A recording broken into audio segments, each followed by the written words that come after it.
ద్వారానే కొంతమంది వ్యక్తులకు రక్షణ కలగాలి. అది నీవు యేసయ్యకి చెప్పాలి. కొంతమంది వ్యక్తులకి స్వస్థత కలగాలంటే అది నీ ద్వారానే కలుగుతుంది. నీ విశ్వాసము చూపాలి. నీ విశ్వాసము చూపితేనే వాళ్ళకు స్వస్థత, నీ విశ్వాసము చూపితేనే వాళ్ళకి రక్షణ. నీ విశ్వాసంతో వాళ్ళకి కొరకు ప్రార్థన చేస్తేనే వారికి రక్షణ కలుగుతుంది, వాళ్ళకి మారు మనసు కలుగుతుంది. వారు త్రాగు నుండి విడుదల పొందుతారు, వారి వ్యభిచారం నుండి విడుదల పొందుతారు. నువ్వు విశ్వాసముతో వారి కొరకు మొరపెట్టాలి, వారి కొరకు ప్రార్థన చేయాలి. వీరి విశ్వాసాన్ని బట్టి అక్కడ అనేకమైన అద్భుతాలు ప్రభువారు చేశారు. వారి కుటుంబంలోనూ, వారి బంధువుల్లోనూ, వారి స్నేహితుల్లోనూ, వారి దాసుల్లోనూ ఇలాంటి అద్భుతాలు ఎన్నో ప్రభువారు చేశారు.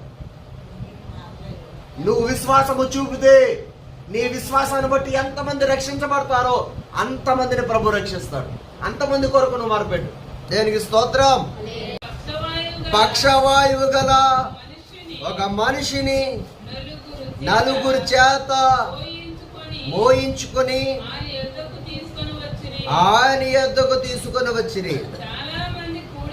చాలా మంది కూడి ఉన్నందున వారు ఆయన యొద్దకు చేరలేక ఆయన ఉన్న చోటికి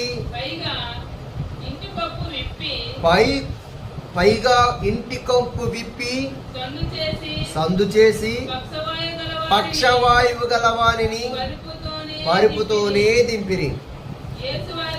యేసు వారి విశ్వాసము చూచి, కుమారుడా, నీ పాపములు క్షమించబడి ఉన్నావని పక్షవాయువు గల వారితో చెప్పారు.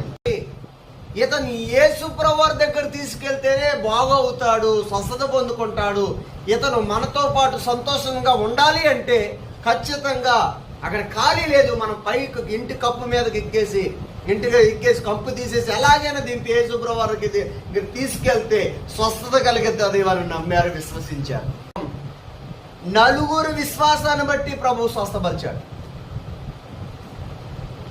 నీ విశ్వాసాన్ని బట్టి, నీ విశ్వాసం ద్వారా ఇతరులకు మేలు జరుగుతుంది.